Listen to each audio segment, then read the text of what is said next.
pushed on young American men by some of the stupidest and most toxic men in society today, and I'm talking about sports gambling. Spent the past few hours diving into some of the various ongoing lawsuits, and there needs to be regulation here. I know we're in this time of no regulation on anything, but the primary objective of companies like FanDuel and DraftKings is to find people, take every single penny they have, suck the blood and life and money out of them like a vampire, and move on. Found in this lawsuit last year in Baltimore, which their mayor was speaking on, was FanDuel and DraftKings keeping track of 186 individual attributes for every single bettor. Trying to find out with all these attributes is how much you gamble, when you gamble, how susceptible you are to marketing, what you gamble on, and how they can push you in very individual and personalized ways to spend more money. What they did was find people who are the most vulnerable and put them into VIP programs where you're paired with a host who is basically trying to push you to gamble at every single turn. Not just about maintaining relationships with active bettors, it's about using that data to find people who were whales, right, who used to spend a ton of money,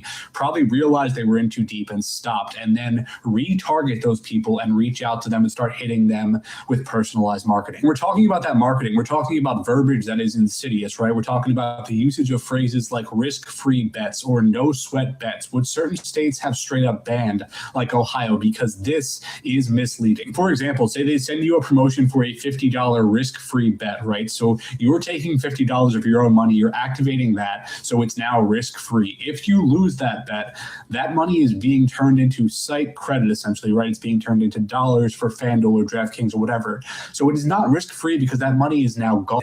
And let's just be honest, just pause it right there on what he talking about, because again, like I said, I was somebody last year, I was super hooked on the FanDuel. Like, and again, do you think realistically, maybe if you are not a I think you got to be a sports fan, but you can't be like a fan. And I'm a fan. So like sometimes you'll just bet with your heart, whereas like you're not really betting with logic. And that's why, again, like I said, for people who actually know how to gamble and you really take your time and you kind of really crafting your parlays together and you know what you're doing. Again, like I said, this conversation ain't for you, but I've been one of them people where you sit here and say, oh, I'm gonna make a no sweat bet. And again, like it's not money that you can cash out on. It's just free money today. Yeah, they put more money on there for you to keep gambling because that's what they want you to do. Just keep staying on the app, and you may win some. Like you may get down, and this. Let me tell you what the worst thing is. Sometimes about gambling, you'll get down to your last $5. You just lost $45. So out of that free 50, you back down to $5, and then you win again. Oh shit, I just won 100. And guess what? If you somebody like me, like you kind of, if you looking at it like hustling, I'm just gonna leave this is my trap money. I'm gonna just leave it in the trap until it's all gone. It's either gonna be super up or it's gonna be all gone. And for most people, 9 times out of 10, you never get back super up. It just go gone, and then you ain't got it no more. So again, like I'll play the rest of the clips, and real quick, just because shout out to Peacock, because at one point in time they kind of threw me off a little bit, and I guess it was like maybe they stopped the Tuesday games for a second and they kind of added the Monday jumps, and then they picked back up. Now they added more Monday games and they still got their Tuesday games. So again, shout out to Peacock and the NBA for having Monday and Tuesday games now.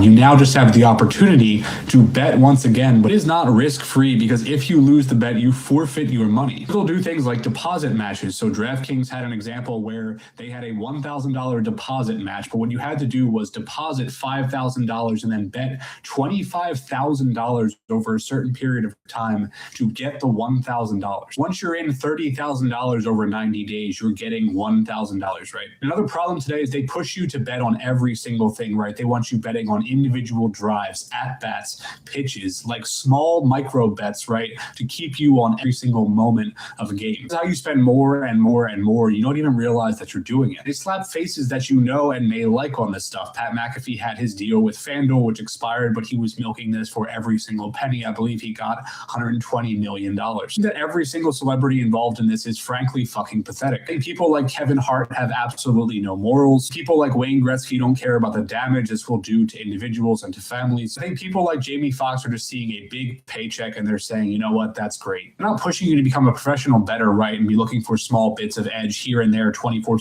And I do, I guess, agree real quick what he was saying, even with the Kevin Hart piece, because it's like, we all know that Kevin Hart is like filthy rich. Because again, like I said, for some of those people, you kind of give it a benefit of the doubt for somebody like Jamie Foxx. Because we kind of know, I mean, if we being honest, Jamie Foxx is realistically kind of like on the tail end of his career. Like Jamie Foxx ain't had like no crazy. He ain't like, when the last time Jamie Foxx been like in a crazy movie? Like Kevin Hart is still like big time. Like Kevin Hart, like right under the rock when you talking about like big time box office type of name where his shit kind of carry weight. And if we bet like, bro, they be horn Kevin Hart out. Like even for Shaq, because I mean, if realistically, if Shaq, all his investments and the business endeavors that he already got is like, bro, you can turn down some money. Like all money, and again, I'm sure most people, they probably in their mind, if like they offer you that deal, you kind of look at it where it's like, man, y'all niggas is grown. Kids can't do this. So I can't be mad at Kevin Hart or Shaq for taking the money, but I do see what he's saying. It's like, y'all niggas already filthy rich. Do you really have to take this money? But then again, you probably looking at it like, nigga, y'all are grown. You are grown ass adults. You cannot, again, for somebody like me, and even a homegirl of mine, I sent her this video and she was like, man, I made my fucking boyfriend, nigga, he had to take that shit off his phone. Like we went through it last year, like the first year when it really hit the DMV area like cook crack, and when you could start gambling in Maryland and you could place your bets in Maryland on the phone. Everybody and their mother was FanDuel. I'm talking like that's all you seen. What's your parlays? Let me see your parlay and this and they're like you literally that's all you seen up and down, especially during football season. That's all you seen up and down people's timeline when it first became when you could first start gambling in Maryland on the FanDuel app. So I get what he's saying. So I kind of, like I say, I understand it, but then at the same time, I kind of understand why Shaq and Kevin Hart would probably take the money as well, because it's like, nigga, I'm not, this shit ain't for kids. And if we being honest, realistically, if you were probably good at it, it probably wouldn't matter because it do make you pay attention to games way more. Because I can be honest, I probably start watching less games when I stop gambling because, like, all right, nigga, like I'm not about to stay. Again, I said this before, I'm not staying up until 1 o'clock in the morning to watch a Lakers game, especially if I'm not betting. But if you betting, shit, you're gonna be up until that 1 o'clock in the morning trying to see if your leg hit. And then when your leg don't hit, you're gonna be mad in the morning that you sit here and stayed up till 1 o'clock in the morning and you lost money. Growing crisis in America. So yeah, I'm fucking. That's it. But again, like I said, that's just something just to kind of think about, just to kind of keep fresh on your brain a little bit, just to kind of pay attention to it. But I do feel like give it a little second before we get into the other heavy stuff. I guess we can kind of just do a little bit of messy stuff. Let's do Cardi B, I guess. Matter of fact, no, real quick before Cardi B. No, did y'all see? I'm sure y'all might have didn't see it, but it was a dude who proposed to his girlfriend at Chick-fil-A. Like, it's some shit like, again, and that's why I didn't understand the people getting upset. And fuck, I'm gonna play the clip though so y'all can hear it. That's why, again, like I said, I didn't get mad at people. I didn't understand why people were mad at what's my man name? Young Thug. But this nigga, like, how you can't make? My brother has an announcement to make.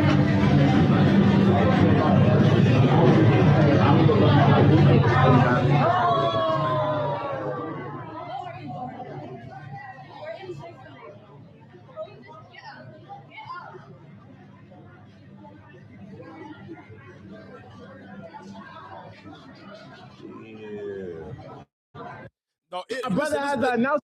Let's be real. I don't give a fuck if you had the biggest ring in the world. You could never sit here and propose to somebody at a fucking Chick-fil-A, dog. At a Chick-fil-A?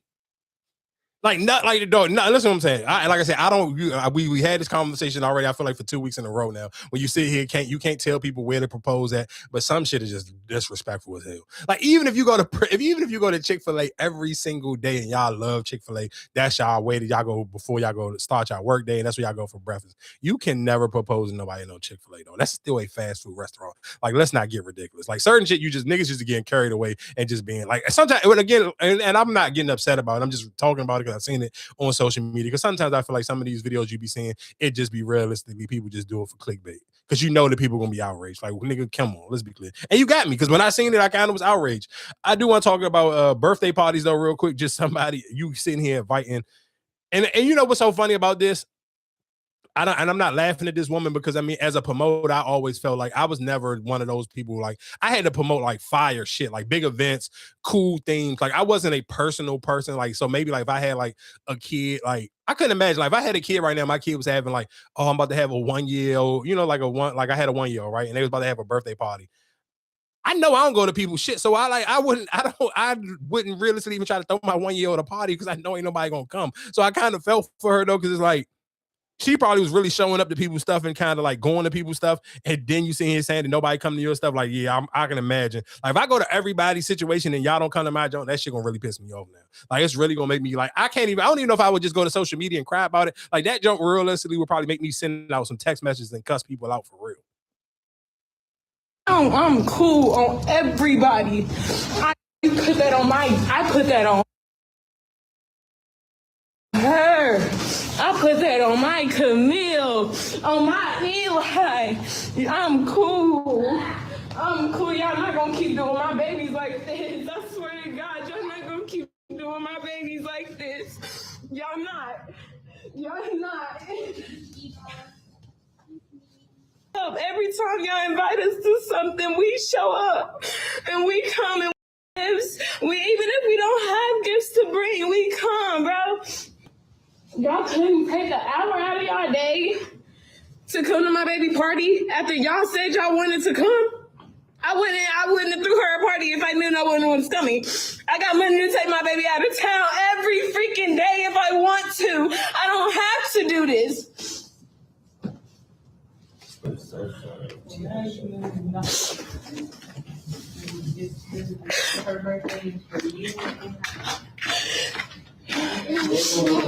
I bought my baby a car.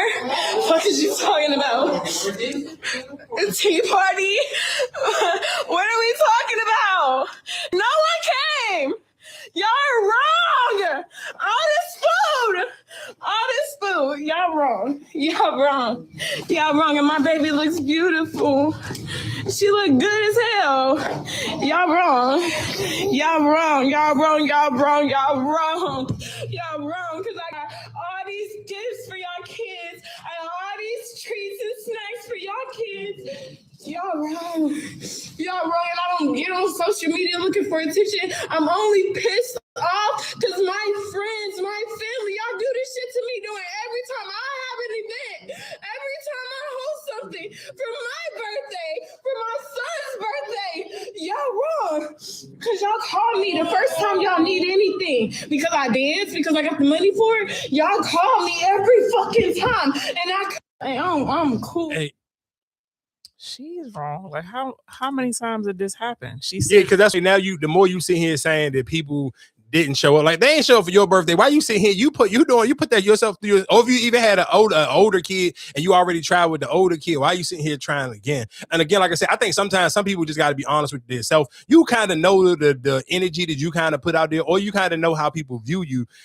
I don't think realistically you should. I know I know for a fact there's certain things that I just wouldn't play with myself. Like if you know that you kind of like a person who kind of a little bit more standoffish, you don't go places like that, you really don't deal with people like that. Why jump out there? Like I can't imagine like, oh yeah, I'm about to turn 50 and I'm gonna have a 50th birthday party. And for the last 50 years, I ain't went nowhere. I don't be popping out. I barely want to text people happy birthday or Merry Christmas. Like who the fuck is coming to your birthday, dog? You better pack this shit up. Like, yeah, she tripping dog. And I ain't getting on the internet showing y'all that y'all got me in my feelings neither. That you should have just like I said, if this was more than one occasion, you should have just took your baby out of town like you said you could, or did a little party at like Chuck E. Cheese or something. Like, why are we so upset? She feel dumb as hell. You know she feel dumb as hell. Oh, she had a lot of shit in it. Well, like you made it dumb as hell because you put it on social media. Nobody would have known. Yeah, nobody would have known. I would have had to take that L by myself, but I would have been pissed though. I ain't gonna hold you. Like, especially if you got like, and I can only imagine like, especially as a parent, if you done been to like, let's sit here and say if you went to like, let's say if this was in 2025, let's say he said you done already been to like 5 or 6 different birthday parties, showed up with some gifts and everything, and then now it's time for you to do a party for your kid. Yeah, I would be pissed. I ain't even gonna hold you. I think you also got to factor in the time. If like some people you set times or put a party and you know other people, you know what I'm saying? Like something might have been going on that day. Yeah, I mean, to be honest, I don't think you should, if realistically, if for any advice for, I guess I'm sure if you're a parent or you're about to be a new parent, I don't think you should ever try to have no party around Christmas time. Unless it's just about to be super free and on the invitation you put, hey, no gifts or nothing needed type of situation. Like, I just wouldn't recommend having no party around Christmas time because I can already imagine people money gonna be funny, and it's just like people gonna be like on a time frame, like they probably really ain't gonna have the time. So again, yeah, she shouldn't have just put it on the internet, to be honest. Like just putting it on the internet, it definitely only make things worse. It don't make nothing better. Oh, I should have played this when we was talking earlier about gentrification. Let me play this though. Here is one of the latest big shutdowns, one of the big closures. Georgia Browns, right near the White House, is now sitting dark. New data from the Restaurant Association of Metropolitan Washington shows 92 restaurants closed in 2025, a record high. That's up from 73 the year before. And if the trend continues, the city is on pace to surpass 100 closures. At the same time, fewer new spots are opening up. Just 109 restaurants opened through November, a 30% drop from last year. Only about half were mid-priced neighborhood restaurants. Owners say they are being squeezed out by high rent, labor cost, and slower foot traffic. Fine dining and fast food are holding steady, but it's the mid-priced neighborhood spots, those mom and pops, the backbone of many communities, that are struggling the most. We'll see faster casual. We'll see less service in restaurants due to, the shortage of workers, the increase in labor costs.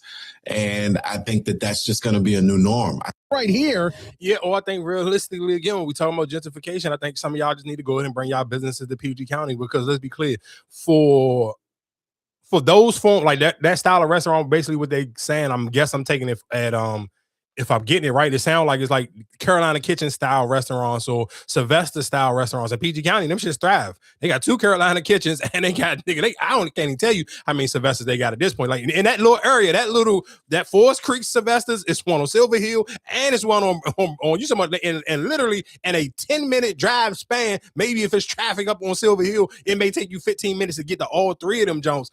Those restaurants thrive.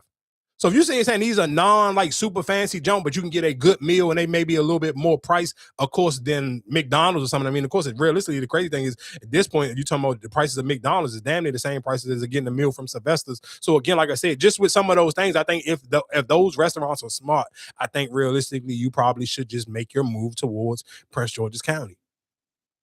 Because people, they definitely, them restaurants always, I have never in my life been inside of that Sylvester's on Silver Hill Road and that junk never not be packed. Like, especially if you go on the midday, on that little lunch hour, all them people Andrews Air Force Base people, all the people who work at the Census Bureau, all of them, like that junk literally be jam-packed all the time. So again, like I said, all I think I would say until some of these restaurants in DC, if they close it down, especially some of those ones we saying they're not like really counted as, I guess, fine dining, I just would recommend come to PG County. I promise you come to PG County, and I'm sure if the price, as long as the prices is not ridiculous and and it's just in a half decent area, I feel like your junk will do numbers. Shit, even look at Saudis. Like, just if you really think about some of and that's why you kind of gotta give. I don't know what the race is behind the people who own Sylvester's and Saudis, but like, bro, they found their little niche, and they capitalized and came through PG County heavy. And I feel like Saudis kind of even do theirs a little bit on a bigger level than fucking Sylvester's do, because they kind of like damn near all over the place. Like Saudis kind of making their stretch almost close to the Baltimore area now. So again, like I said, that would be my only little 2 cents on that one. I guess real quick to kind of lighten up the news a little bit. Shout out to Juju Watkins. I don't know if this clip got no real audio though. This will always be your shade of blue.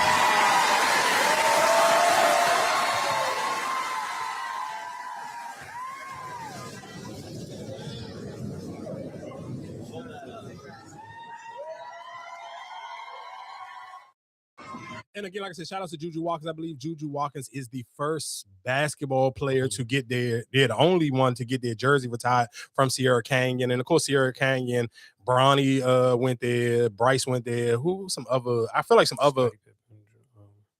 A lot of the basketball players who, if they lived in California, a lot of their kids went to Sierra Canyon. But if we just being honest, Juju Watkins realistically is the only one who doesn't have a celebrity parent, and realistically probably gonna have a better basketball career already on a pace better than all of them anyway. So I mean, it kind of makes sense. It to me, it's on brand. It makes sense. It's well deserved.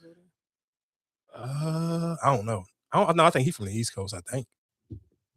Don't give me the line. I ain't about to sit here and make it seem like I'll be following high school basketball like that. But I just know for a fact, even with Juju, her that series that she had on Peacock, like, I mean, they did a lot of especially for that first season, they did a lot of shooting during her senior year at Sierra Canyon. So I mean, it's well deserved. I mean, it's Juju Watkins. Like you ain't gonna find too many people. Man or woman is probably gonna have that type of hype that she already kind of got on her name. So shout out to Jane Daniel too. Y'all see, stand by her side.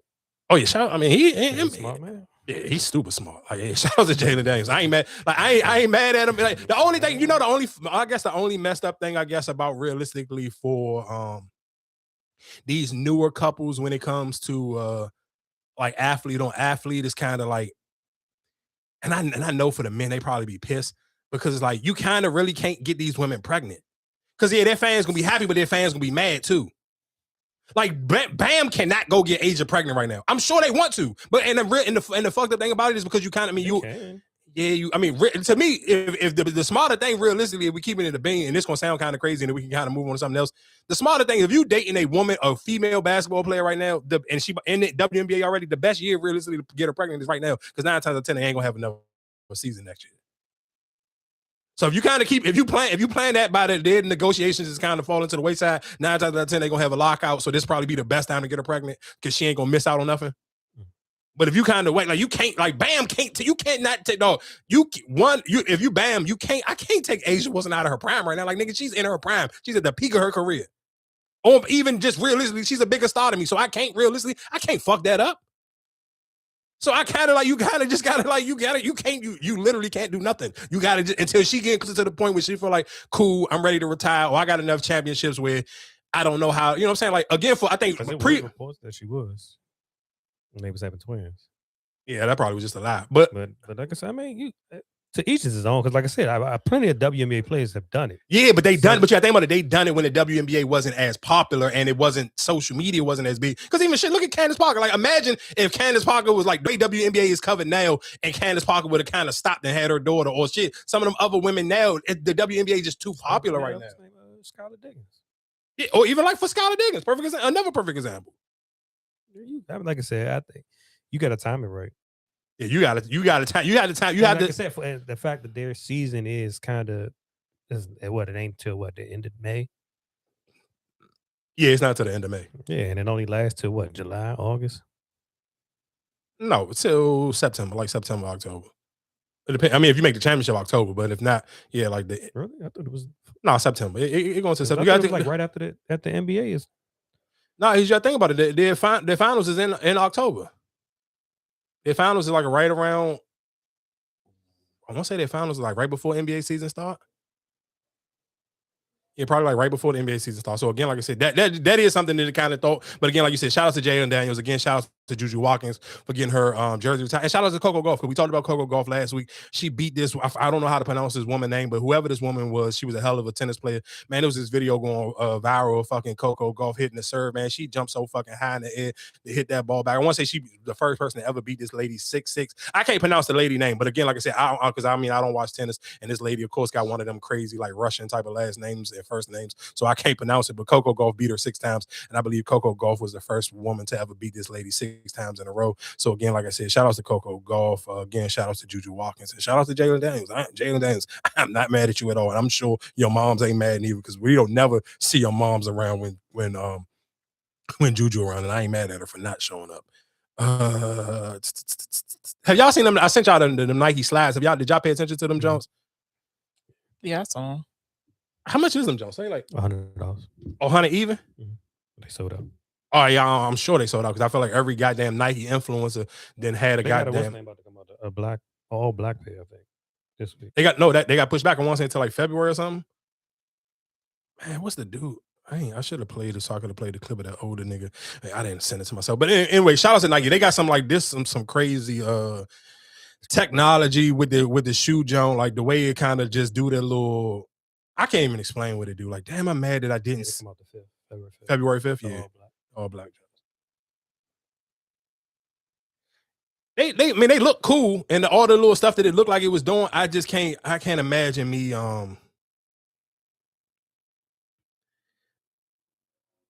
I just can't imagine me sitting here. My man, I feel like I really want to play him because he older black dude. Damn, I wish his Jones just pop right up, but it don't. Yeah, I can't really just see my. Let me see. I know it. Damn, why I can't? Okay, we're not gonna lie here. You can definitely feel it sort of pop. This is the Nike Mind, the first ever neuroscience-based footwear platform to come from the Nike Mind Science Department. In simpler terms, Nike is using neuroscience to further unlock awareness, focus, and concentration, which can lead to better performance. Debuting on January 8th, the Mind 001 Mule and Mind 002 sneaker features this unique sole that consists of 22 independent like I said, the shoe look cool. Like it looks super cool, but I just can't, man.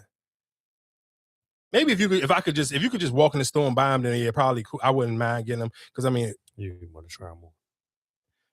I want to try them on, and then I just want to try them on. I guess I can't, like, for certain shoes.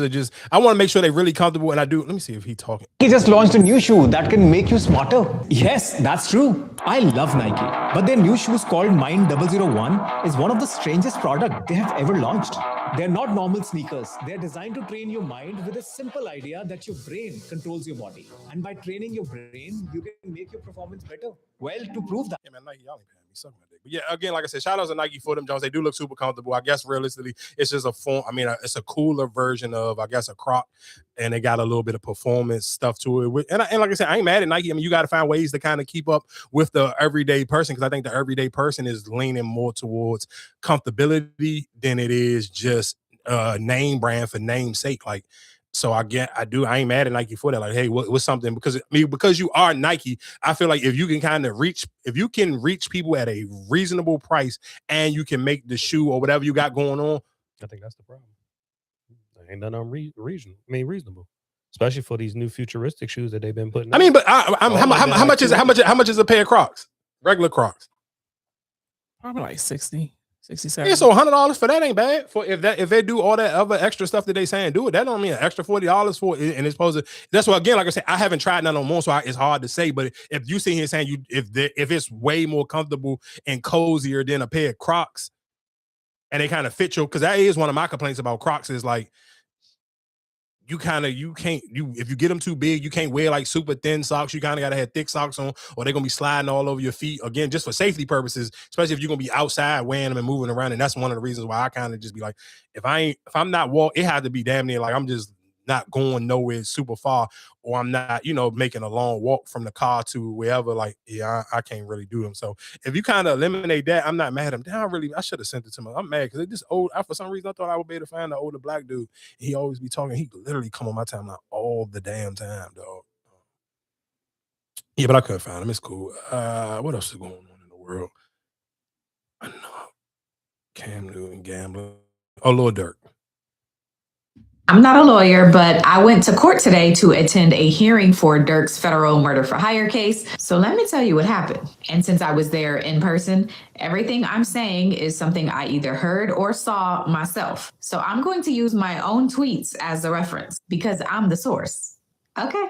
So the first motion addressed in the hearing was the request for the trial to be delayed. If you're unaware, a couple days ago, some of the attorneys in the case filed a motion requesting that the trial be moved to May 4th instead of this month when it was supposed to start. Now, a lot of folks are reporting that the trial had been officially moved, but that's not accurate because the judge never made a ruling. Those documents were just requests and proposals to the judge. It wasn't the judge's order. And so today, during the hearing, what the judge actually said was May 4th doesn't work for him. And since some of the other attorneys have trials happening around that time, he's thinking the trial will either start on April 21st or April 28th. But he's still going to check some things, so there still is no final decision. But what seems to be for certain is that it will not start on May 4th. The next issue that the judge dealt with was regarding Durk in the segregated housing unit, which is also known as the SHU or solitary confinement. Now, yesterday, January 6, 2026, Durk's attorneys filed a motion saying that Durk has been in the SHU since August 29th of 2025 after he was found with an Apple Watch while in jail. Today, Durk's attorney argued that another inmate was found with an Apple Watch at the same time that Durk was found with one, yet that inmate has been back in general population since October, while Durk has remained in solitary confinement since then. And the attorney says they've been given the runaround as to why Durk is in solitary confinement. So the judge ruled that in 30 days, he wants to have a status conference to understand if Dirk is still in the shoe. And in the meantime, he's also going to reach out to the Bureau of Prisons Regional Counsel to see what he can find out regarding the situation. Now, the judge is hoping this issue gets resolved and Dirk gets released from solitary confinement before the status hearing in 30 days. But if he is not, they'll discuss it in 30 days. All right. Now, the next motion that was discussed was a motion to exclude 404B evidence. And this basically has to do with the government wanting to talk about Dirk's friendship with King Von's death, as well as music and lyrics tied to this alleged rap beef between Dirk and Quando Rondo, because they say that gives the necessary background for this murder for hire case. So on this issue, the judge said he will make a ruling regarding all of this as they get closer to the trial. But the judge did tell prosecutors that if they plan to use any songs or music videos during the trial, they have to tell the defense which specific lyrics they plan to use, and if it's a music video, which images they're planning to use and why. The next issue was the anonymous jury motion. And on this issue, the judge said he will make a decision as they get closer to the trial. From there, they went to the motion to disqualify the prosecutors on this case. Now, as a reminder, this motion has to do with prosecutors not telling the defense team that the judge overseeing Dirk's bond hearing, as well as the prosecutors on this case, all received death threats regarding this case. And since the defense was not notified about this when it happened, they are the case should be dismissed, that all Central District of California judges should be recused, and that the prosecutors should be recused. Now, back in November, the judge denied the request for the judges to be recused, but he said that they would discuss the prosecutor's recusal at another time. And so this hearing was another time. After both sides made their arguments, the judge denied the defense's request for the prosecutors to be recused, basically saying that the threats were never tied to Dirk and no one ever thought that they were. So it really never impacted the case at all. And then the last motion discussed was a motion filed by Asa Houston, and it was a motion to dismiss count 4. And on this motion, the judge said he needs more time, so he didn't make a ruling. So that's the recap. The next hearing is set for February 9th, and as long as I'm not busy, I'm planning to be there. Again, real quick, a shout out to Lil Durk, but I guess it's realistically is a rude awakening for Durk.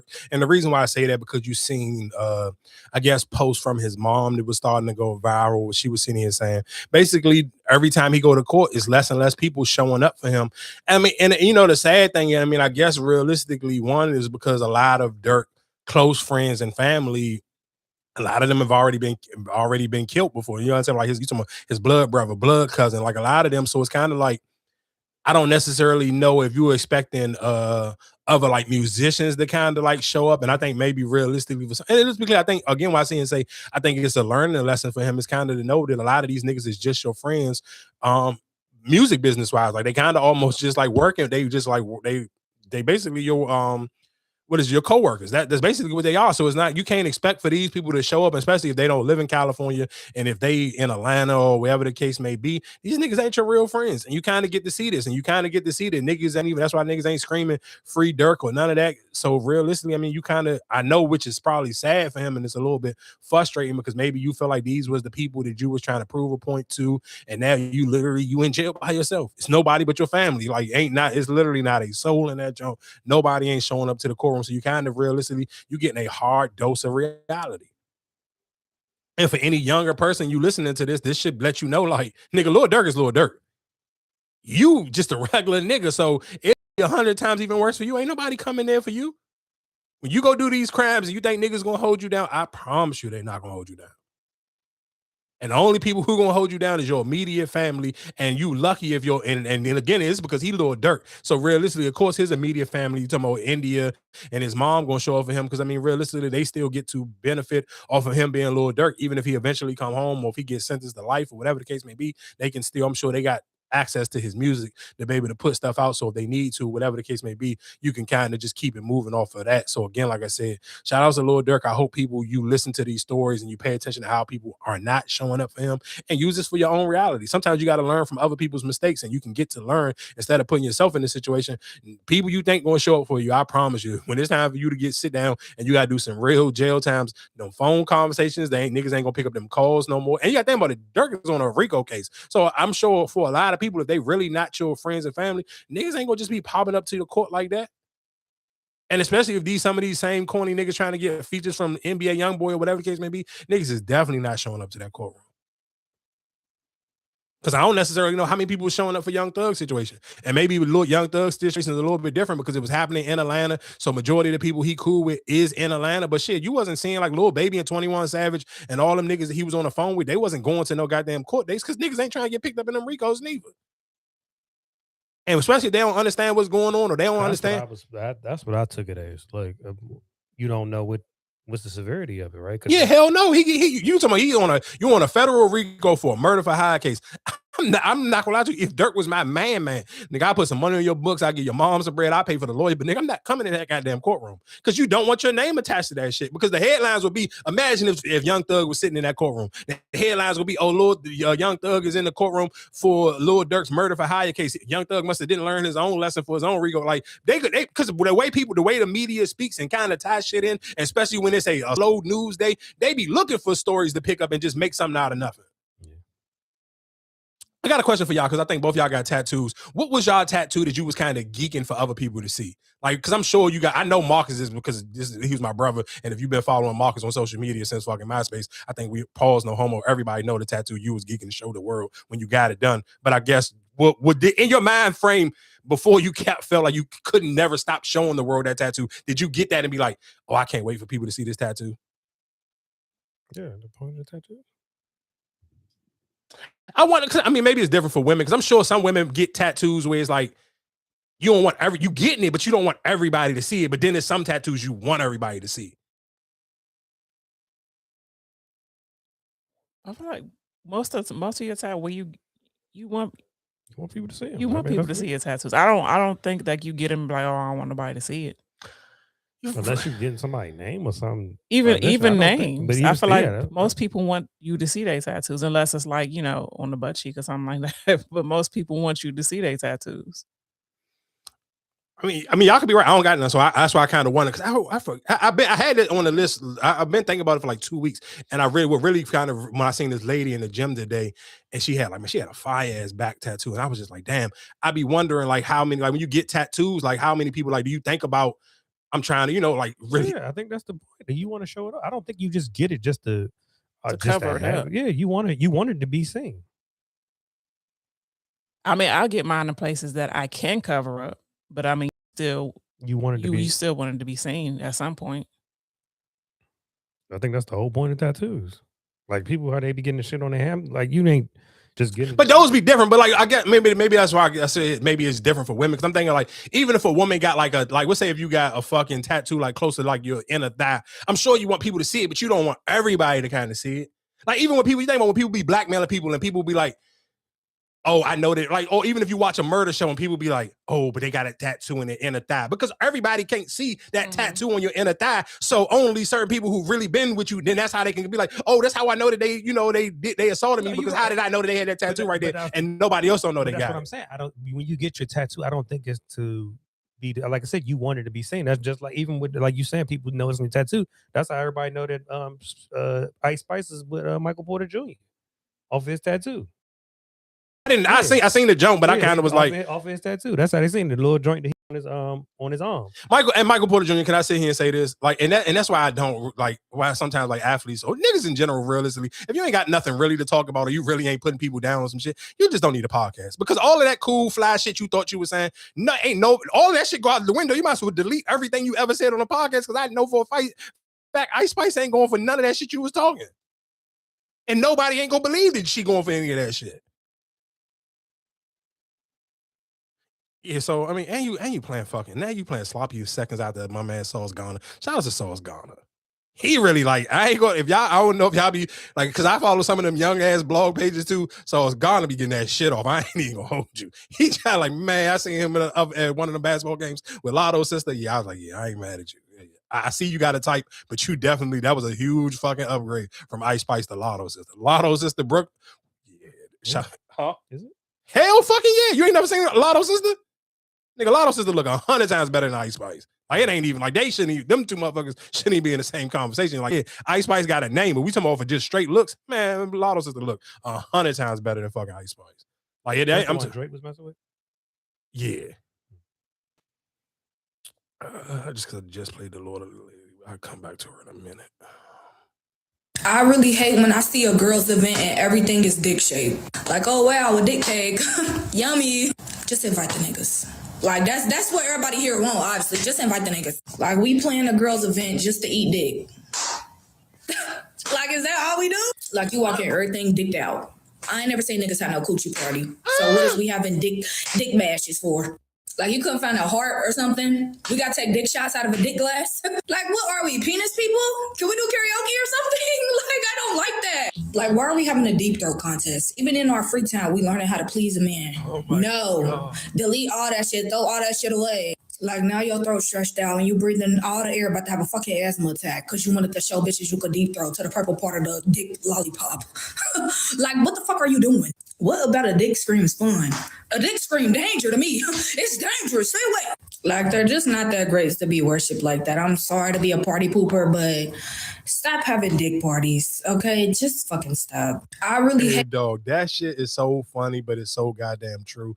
Oh man, that is funny. Because I swear to God, if you watch enough if you watch enough women who be having them little parties, I swear to God, they definitely stay having goddamn dick theme parties. Or not even the party ain't a thing, but it's literally just a whole party just involved with them sucking dick or doing some freaky shit at the party. Especially if they having like a lingerie party or if it's a pajama party.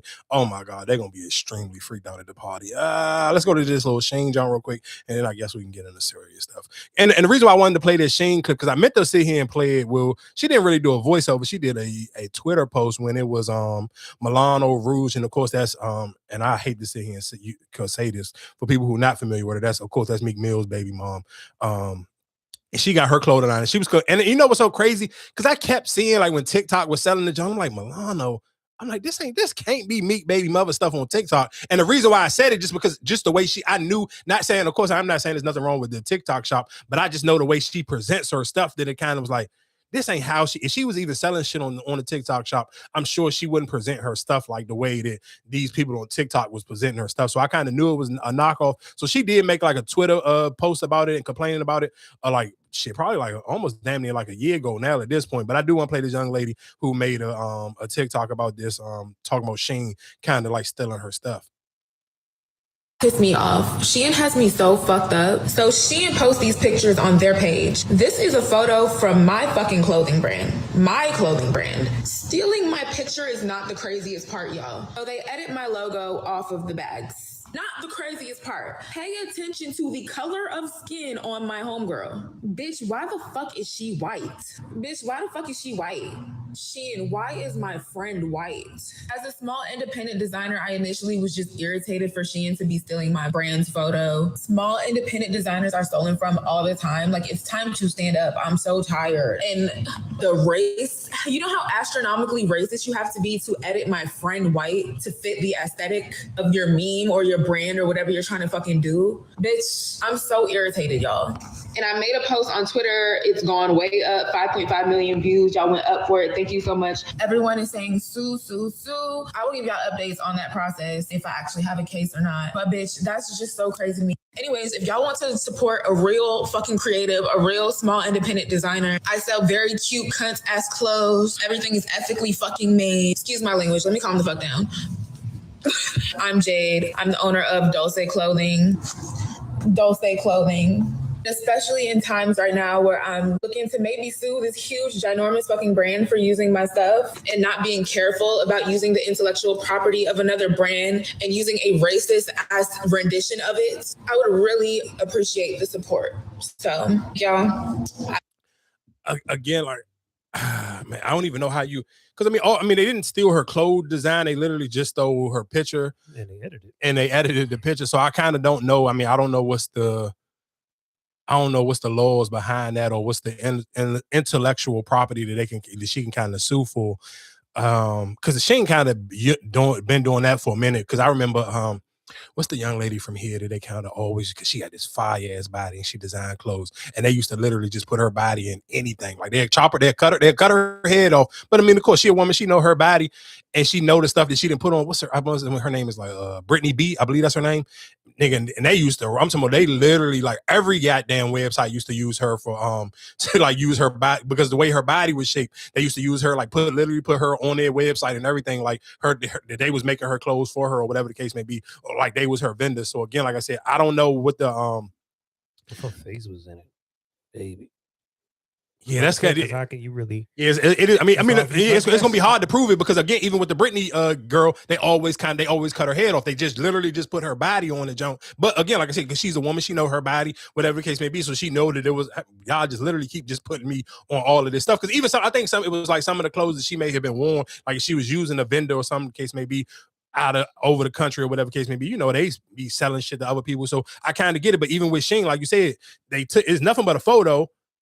They change your friend from black to white. It's kind of like, I don't necessarily know how this works. I mean, because I never had to deal with it, so I don't know what the laws is. I don't even know how you can kind of get it to work. I don't even know if you can actually sue them, because then it was like, damn, if that's the case, can then every fucking model from a that ever been used on a flyer, can they sue? Yeah, you can. Because even looking for like Martin Luther King, where they kind of just. But I think it's also you might not get credit for it, because you know, like how somehow, like if a photographer took that picture for it, like you don't have the rights to those. Yeah, pictures. you don't have the right to put the photographer got the rights to it. The rights to the picture. So I don't, like I said, because it's not her face in it. I don't know how you really can, or what can't you really sue? Yeah, because they edited it and they edited it, so and they changed it. Yeah, I don't know. That'll be a tough one. Like, I honestly don't know how that one will work. Like, I feel for, I mean, because nobody want their stuff stolen from them, but at the same time, it's like, I mean, they kind of real. I mean, yeah, they took the picture, but they kind of realistically, they edited it. They took I mean, it's yours, but it's like, it ain't yours no more. They kind of like changed it around to something completely different. So I kind of like, honestly don't know what to even say with that one.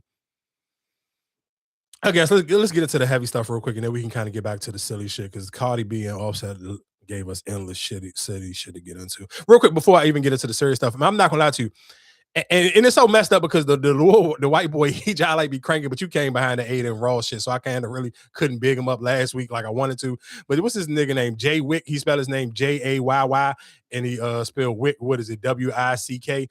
Man, he got 2 songs out, and it's so crazy, because listen to him saying, I'm one of them people where it's like, I got certain friends who send me music I probably really don't. I ain't gonna take it too serious. Like Dwight sent me his first song, I believe, a song called like Pork Chop Sandwich or something like that.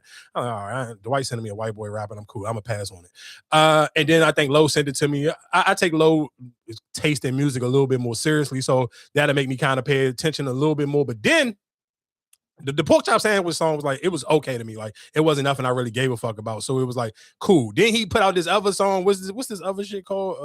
Man, what the hell is this song called? He just put it out on Friday. He had a video.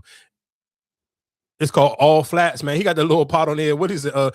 He's my white boy screaming out free Dirk while he riding around bumping Herbo. Man, it's just some stupid country white shit. Again, like, and I seen even Lizzo kind of get upset in the comment section on one of them Jones last week. He was like, dog, as black people, we kind of a little bit too invite into the culture, because literally in his videos, he's the only white person in the video.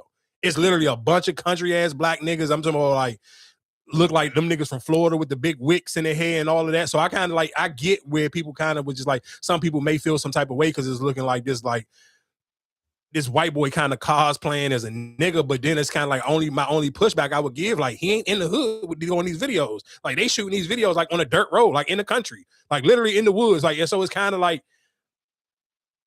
I get it because it's a bunch of black niggas in the video with them, but at the same time, it's like, nigga, they on a dirt road in the country. So it's like, I kind of don't know how to feel, but it's All Flats on crank like shit. I ain't gonna hold y'all. So would that be a form of gentrification? With the white boy in the joint with all the niggas? Mm-hmm. Or just like, no, I guess the white boy just rapping. Like, damn, we can't have nothing. I mean, yeah, no, because I mean, it's like, if you ain't, he didn't, of course, he not even like playing around, like he faking like he want to say the N-word. He ain't trying to look black. Like, nigga, he look like a country ass white boy. The video literally, like, he got camouflage on in the mud. Right, but he's rapping. like rap is like a but I mean I'm not going, but I don't want to sit here and make it seem, because I ain't gonna act like I don't enjoy a couple of little white boy shit here and there. Like I like the little nigga 1900 Rugrat, like, and I feel like 1900 Rugrat kind of cosplaying more as a black person than this dude right here. If I'm comparing like white boys that kind of like teetering the line on some nigga shit, like 1900 Rugrat, he fucked teetering the line. He tap dancing on that motherfucker all day long. So this nigga is kind of like, he just like, I mean, he a country white boy. Like even he got a little, damn, did I? Oh yeah, dude, here you go. Ain't God good? Easy. I was just telling him, man, like, me and my girl was just talking last night. She was down there in the bed ready to cry, bro. We sitting up there talking. We were like, bro, 4 to 8 hours ago, I was sleeping in a single wide trailer. Like, my little boy running around, could touch every wall in that bed and 62nd flat. And goddamn, boy, I just woke up in 2,800 square feet, 4 bedroom, 3 baths, fenced in backyard. I've owned one car my whole life. Man, ain't God good? So it's like, he ain't trying to be like, so that's my only thing where I kind of like, I get it. Like if this was a white nigga trying to like cosplay like as a black person and he trying to be like on some ghetto shit, then I get it. I'm cool with it. Yeah, this is a white boy playing like he a nigga, but I like that's not, to me, that's not the image he giving. Like that's not like, when even in the videos again, it just literally looked like some country white boy shit. It looked like a white boy who just may live in a part of Georgia where it's a bunch of niggas who play football, and like these are niggas who played on my football team type of shit. Like that's what the video looked like. So again, like I said, I get what you're saying, but I kind of, until proven wrong, I give him a pass, because it's literally just like, he's just a country white boy. I mean, there's a lot of country white boys who grow up around a bunch of black, especially if you're the white boy that played on the team with all the black players. But like I said, I did send this shit to myself. I'm mad as fuck. Why I'm so slow that I ain't just scroll up. Here we go. Let me play my man real quick for the Nike jump. This is Nike's new viral futuristic slide, the Nike Mind 001. And it might just turn out to be one of the brand's most interesting innovation in years. We've had a pair on hand for a few weeks now, and honestly, we haven't taken them off of our feet. According to Nike's Mind Science department, the Mind 001 and the slightly more conventional 002 were designed to help athletes feel calmer, more focused, and more present by activating sensory receptors in your feet. And we can confirm that they are insanely comfortable and fun to wear. Both pairs, they feature these weird-looking bumps on the footbed that Nike calls nodes. The claim is that they heighten sensory awareness, reduce distraction, and enhance concentration. A pretty lofty goal, for being honest, but Nike giving the brief to Eric Avar shows how serious they were about making this work. For our experience, though, these shine most in everyday moment, post-workout, working from home, pacing around your apartment, walking the dog, or literally just thinking. And I guess the best way to describe how they feel, it honestly feels like you're just walking on bubble wrap. Not in a poppy or unstable way, but in this soft, pressure-pointed kind of way where every step presses back into your foot. The nodes, they compress just enough to give you feedback without ever feeling uncomfortable, and it makes them weirdly addictive to walk in. Once you get used to it, normal slides feel kind of dead by comparison. Styling-wise, they're definitely futuristic, but not in a try-hard way. The sculpted shape, the matte finish, and the almost alien-looking outsole feels more like Nike taking risks versus Nike chasing trends. Are these going to replace your running shoes? No. Are they replacing your beat-up house shoes, though? Absolutely. Look, at the end of the day, this is Nike experimenting. It's different, and it actually works. We're genuinely curious to see what ideas they bring to life next and how far Nike is willing to push this intersection of science, sensation, and footwear moving forward. You're either going to love them or hate them, but they will be impossible to ignore. So the question is, are you snagging a pair? This is not again, like I said, shout out to Nike. I apologize for bringing the clip in after we kind of already got off that conversation, but I did. That's who he was, the video that I was looking for. I thought I didn't send it to myself, but I did. So I did kind of realistically want to play that just because I feel like he does a great job at talking about his sneakers. Real quick before I guess I even get into the serious stuff. Did you see the video of this is where I'm saying, he said, I want to play 2 videos back to back of just how AI can kind of get the best of people. Did you see the video of T.I. bombing? The man was fighting a Rico. A fucking Rico. I'm sorry. Hey, white people, Young Thug is a rapper. He from Cleveland Avenue. And his name don't sound like much, you know what I'm saying? But he's held in high regard within the community, okay? He's a national treasure. All right. Yes. Responsible for many Negro spirituals. You hear me? And you know, again, so for people, no, that was AI, and that's the fucked up part about it because it's so. For, I mean, of course, we talked about this maybe 2 weeks ago. Whenever T.I. put out his special on his own website, TIisnotfunny.com. So I'm like, dog, hold on. Why the fuck would T.I. put out a comedy special with him bombing like that? So I'm talking to my cousin on the phone, and he was like, dog, you know that video ain't real. That's an AI video. So even when I just listened to it and I played it, I can hear where they inserted the clip. So that was from like him doing, I want to say he was doing like a podcast interview and he was telling somebody who Young Thug was. So they put the clip in, but it sounded like he was like, because the way the video is still playing, it's still a video of him doing the stand-up, but they took the audio out from the stand-up and put the audio in from the podcast. So it make it seem like he was bombing, but whole time, realistically, that wasn't from the job. I'm like, bro, come on, that's not even fair. Like they should not be able to do shit like that. Cause I literally swear to God, I was like, damn, what the hell is wrong with T.I.? Why the fuck would he put out a clip like that? Like, or why would you even keep that in your special and you bomb like that? Like, nigga, who the fuck put out a special bombing? So, but again, like I said, that was AI. So I do want to play another clip of this video of these girls. They was going back and forth about going to Miami or a vacation that they had or going to the club in Miami, and whole time this video ain't real. If you've ever wondered why people say Miami tests friendships and Vegas tests relationships, let me tell you about my New Year's Eve last night. 4 of us get ready to go out. I already DM'd the promoter for Vendom, so that way he said we can get in, there'll be alcohol, no, wait at the door, everything's all good. We pull up, one of my friends is plus size, and they tell her that she has to pay $300 at the door. We all thought we were gonna have an expense-free night, so no one wanted to pay for the $300 entry fee. We spent over 2 hours trying to figure out if we're going to split it. Can she put on her credit card? Whether we're just going to leave, go to another club, like literally just doing everything. And we spent over 2 hours plotting and planning and strategizing. Finally, we're 10 minutes before New Year's Eve. And I personally did not want to spend my New Year's Eve sitting on the curb. So I asked my friend, would you be willing for us to pay for your Uber to go back home so you can watch the ball drop, watch fireworks, and be safe? So that way we can at least go into the club before midnight. She turned to me and says, I'll get in that Uber, but once I do, we are not friends anymore. All right, real quick, before let's just see here say if this was real, and then I'll play the part that explain how I know it's fake. I guess my question to y'all is, do you think that will be foul? Is that foul that they sent the girl? It's foul that they sent her home in an Uber? Yeah. Mm-hmm. Fuck yeah. And I guess my next question is, do y'all feel like it's fucked up that I get it, like if it was like you ain't had, like it was a dress code and you wasn't cool, like you knew the dress code, you wore what you wore. But for you to sit and say you can't get in because of your side, no, I'm not going. Yeah, I wasn't going either. That, but hold on. I know your ass was about to say, "Oh fuck you." I saw a girl say that she went to Miami. Okay, so yeah, I don't want to play that. No, what I was about to sit here and say, no, it is messed up that they did her like that. If this scenario was real, but at the same time, it's like I feel like, dog, y'all should kind of know that, man.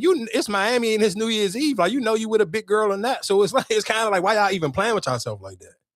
And I do be thinking, I hate that people even kind of do that. Like, even why even sit here? Like, if it's, I mean, like, this gonna sound fucked up, but if y'all, let's just say if y'all got a strong group of like 6, and y'all, it's like 6 of y'all on some super like baddie shot o'clock type shit, and y'all got the one friend that's kind of a little bit plus size, and niggas don't give her that same attention. Why sit here and try to keep inviting her out when y'all sitting here doing the baddie shot o'clock shit?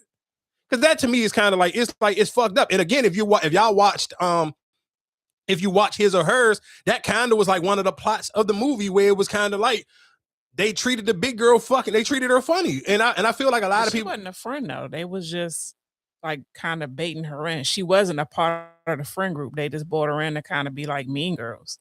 If you got your baddie and your baddie shot o'clock friends, and you have a plus size friend, like, and we friends, like, what are we gonna leave you out? Security though. Security. Man, fuck you, security for you're a fucking girl, dog. But I'm just saying, but like if she's that one that she's always down for y'all, got y'all back, or whatever the case may be, like You gonna still be like, no, nah. I mean, listen to what I'm saying. Back in the day at the Go-Go's, that used to be a thing. Let's be clear. It used to be it always literally used to be the big girl who had hands like shit. And everybody knew that big girl had hands like shit. And that's why she was hanging around dust. And I ain't even about to sit here, because I mean, back in the day, I'm not even about to sit here and say they was like, it was, you can, and that's the crazy thing, just like how times have really changed. Because it's like, if you really think about all the girl, like, Go-Go, like, gang groups, like, I ain't saying none of them wasn't bad, but it realistically, like, they was realistically popular because they was on some freak shit. It wasn't really like niggas wasn't like, oh, like, I'm not like, and they always somebody did it on Instagram, like what the then and now. That shit was tight. Like they showed, but they do got, but that's what I'm saying. The big, but if you really think, no, that's what I'm saying. But if you really think about every group from back in the day, they always had one big girl who literally, I'm talking about, can throw hands like a motherfucker, like throw hands like a nigga. And then some of them had the sneaky joint where they had a big girl who really could throw hands, and then one of their baddest bitches in the crew could really throw hands. But it's just like, so I mean, I get it, but I do feel like you kind of gotta. I ain't gonna lie to you, Justin Herbert. You've been stinking this, like, and I'm a Herbert hater, but I ain't want to see you go out like this. Like, nigga, this shit, they looking so bad. It's like, nigga, why y'all even here? God damn, like I've been wanting to say that shit for like the last 20 minutes. No, they both no, for sure. The New England look like, I don't know who they play the next round, but if they play the Bills or the Broncos next, they gonna get their ass beat. Whoever, I don't know who the Patriots play. They play the winner of ours. Oh, well, you're not bad. Whoever win y'all, John, I feel like they could probably beat them if we keep it in the bean. Especially if they end up playing Houston. Buffalo the lower seed, because New England number 2. So Buffalo got to play what? Denver first? Yeah. Oh shit. Because Denver number 1. Because Houston is 5. So Buffalo got to play. Yeah, New England, both of them struggling like shit. This game, I'm like, damn. But this is why you kind of like, even with Justin Herbert, where it's like, niggas can say whatever they want about Josh Allen, but I sit here and actually watch that game. Man, dog put that shit on his shoulders, and I ain't gonna lie to you. Like you can say whatever you want, and of course, I know all the Ravens fans, y'all, because you love Lamar, you hate Josh Allen, and I listen, believe I understand how it goes, because that's how I feel with the Angel Reese, Caitlin Clark shit. But Josh Allen put that shit on his back, though. I don't care what y'all say. That game was there for them to lose, and Josh Allen sit here and put his super. I fell asleep on it because I think the Jaguars was up most of the game, right? It was close. It was a close game like this one. It was a low scoring game. It was close. It was like let's be clear. Buffalo could have easily lost that game because they even went down. Shit, they went down and they scored and they ain't leave no time really on the clock. And then Trevor, man, Josh Allen just put that bitch on his shoulder anytime, though. Like he make them plays. He kept he realistically, if that wasn't a playoff game, that nigga realistically probably should have set out after the first quarter. Nigga, he fucked his hand up on the back of one of them linemen's hand on the jump, and then on the back of the helmet, and then right after that, when he ran in for a touchdown, the nigga fucked his knee up. Like, man, that's why I can't. I could be a hater, but you got to give credit where credit is due, nigga. Josh Allen put his fucking Superman cape on today. I ain't gonna hold you. Like, I can't. You can't hate on that. Like, if you hate on that, you just really don't love sports for real. For Josh Allen put his Superman cape on, you gotta give that nigga his credit, because they literally they should have lost that game. They could have lost that game, but that nigga said and said, hey, what's that lowest lane? Give me my fucking Superman cape and let me put my shit on. Let me play this clip so this girl can tell y'all how that video was AI. A video where the girl was like, oh, I was in Miami with my friend and she's plus size and they were going to charge her $300 at the door. And we're like, we're not paying that girl. That wasn't real. I'm so embarrassed to say that I didn't realize that it wasn't real until my third time watching it, because y'all know I'm a commentary TikToker. Okay, I yap. So I was watching it over so that I could tell y'all what I thought about the video. And I'm watching it again and again, and I'm looking at the way that she's talking, and I said, oh my God, they're going to be able to scam me too. I'm literally not even going to say the words in this video, because every single time I do, my video gets no views. So I just want to let y'all know that we really, really, really need regulation on this stuff. The amount of pages that I have seen of myself, my voice, different people's face. Let me insert a clip. What do you mean the minute you fall out with this girl, you pull these videos out of your camera roll? They're going to be able to get us. Usually I'm like, they're only going to get the aunties and the uncles that are like 70 years old. No, babe, it's us too. It's clips. That video where the girl was like, and in the video she played. No, that's the point of the remix videos, right? No. So when you do it, so basically for people who don't know, if you're not on TikTok, they basically got a jump where you can do stitching. So basically stitching is like what she basically was saying what she was going to do. So she watched the video. So, you know, most people, if they disagree, and if you probably realistically, if you on TikTok really trying to create content, you allow people to stitch your videos because that help people get extra views. So when people do story times or they do some of these things, they allow people to stitch their videos. So most people will allow some of the video to play, and then they'll stitch their point of view of what however they feel about your video, and they'll come in and they'll talk. What she just played when she was explaining it was somebody took her voice and did like it was a white woman who took her voice. So it was a white woman talking, but they basically used it like the girl was like basically lip syncing. Like it was an AI video. It was a white woman lip singing and using her sound. Like you can use it. They changed the words and all that too, or was the exact? No, it was the same exact voice.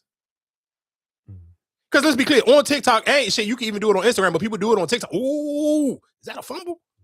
But you can use people, you can use people audio, but people don't do, not like most people don't do it like that. Like it's a girl right now who got a video going, a gym video that's going viral when she was talking about niggas being in the gym and they being sluts because they got the tank tops and gold chains on. But people like niggas is making videos to her sound, but they in there just, you know, with the tank tops on and with the gold chains, just playing her audio, but they're not sitting here like making an AI video, like trying to make it seem like they the one saying it. They just, you know, like in the video, like working out using her sound. So again, you got to be real careful. But again, like I said, that video of the Miami shit got so many people like in an uproar, and it was a big, huge conversation piece. It was like, damn, that's crazy that that's AI, and they started that much conversation around it. Because I mean, of course, people always gonna feel some type of way if you kind of do the ugly duckling situation with anybody, especially when it comes to like heavier set women. People will always feel some type of way. I do want to play this one clip of this girl. I forgot what her point was. I saw a girl say that she went to Miami for New Year's with her friends, and at the club, her bigger friend was told at the door that she has to pay $300 to get in. So all of her friends were like standing there trying to figure out if they're all going to pay together, if they're going to split it, like what they're going to do. And then they ended up saying, we'll all pay for your Uber back home and we'll just see you there so that you're safe and all of that stuff. And the girl's like, well, I'll get in the Uber, but then we're not friends. And then the video cuts to the girls in the club. They actually sent their friend home. What? You just left your friend. The club is never that serious. Never. You just Ubered your friend home. My bad. I thought this shit was something else. So I just want to lend my voice to the sophisticated millennial because her video just came across my For You page, and she's speaking about her experience at Lounge 31 in Highland Park, where she believes she was profiled. Oh, all right, that's kind of in the same vein, but I'll play that a little bit later. All right, let's get into something serious. Let's get into it real quick. I don't want to keep avoiding it.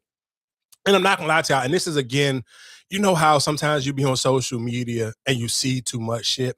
And again, I do think realistically, Stephen A. Smith is even in a space where I don't, especially when it comes to like the politics space, I don't think he can say anything that people gonna agree with him. Because even when I play what he said, I don't necessarily know if I got as outraged about what he said when I heard what he said, because even when I seen the video, and maybe because I've seen so many black people get killed by police. I mean, of course, ICE agents aren't actually police officers, and I'll play the Philadelphia lady even explaining that. But seeing it, like I'm thinking, like, okay, let's just say if they were actual police officers. Watching that video, how it played out, I kind of was like, this shit seemed like on brand what the police would have did to a black person. So my oh my God, say her name like that for me. Again, if this sound a little bit unsensitive, I apologize. But I didn't get outraged or feel as upset because it's like, bro, I done seen so much fucked up shit happen to black people via social media.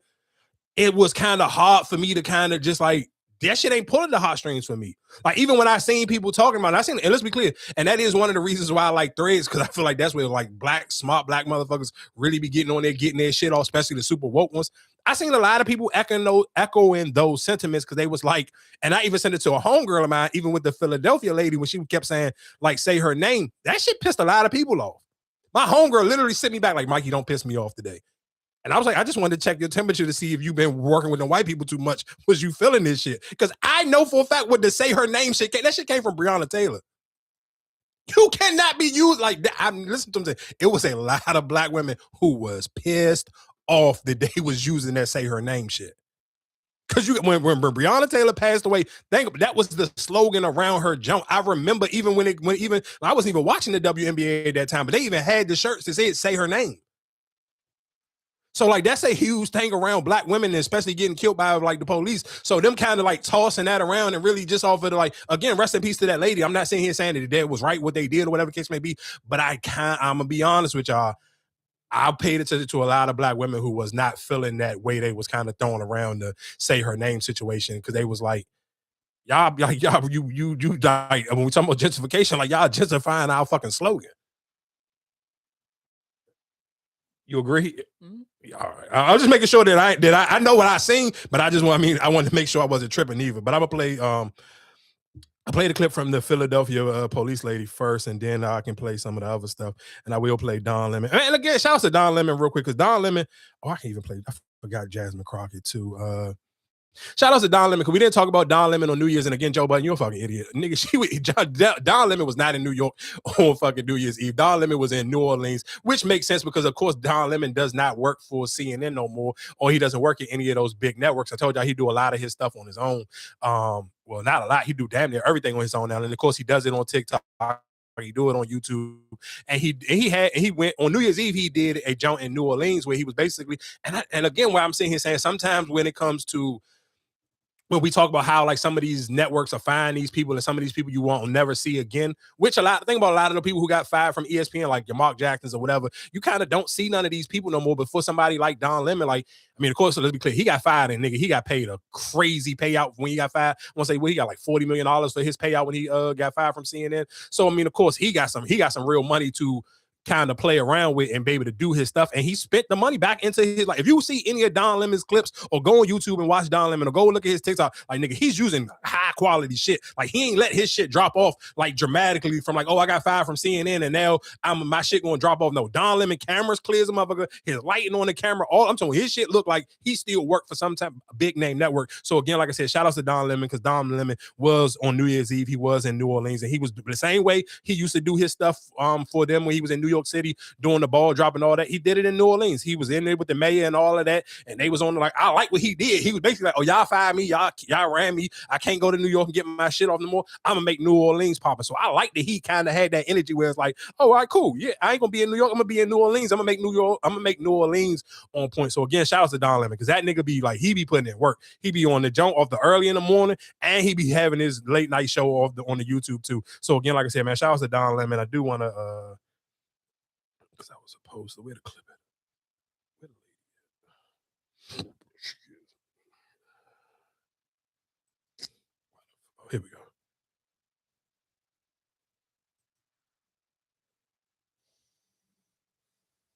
Why the fuck I can't? What the hell happened to the police lady?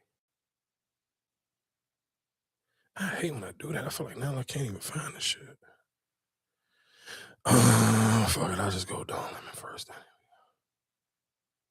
Stephen A. Smith has just been a disappointment. I try not to criticize, especially black men or just black people in general. But Stephen A. Smith goes off and he talks about shit that he has no idea about. He has talked shit about me, but no facts. He has no facts. He just gets on these like white boy, right-wing podcasts or on his own show and just goes off about black people and things that for which he has no clue. Yeah. And he thinks because he's doing it like this, that people are going to listen to him. What's wrong with you? I'm like, what am I watching? It's just shocking to me, this sort of cozying up to white people. And it's got to be for the money. If I became a black conservative, I would be rich, like a gazillionaire.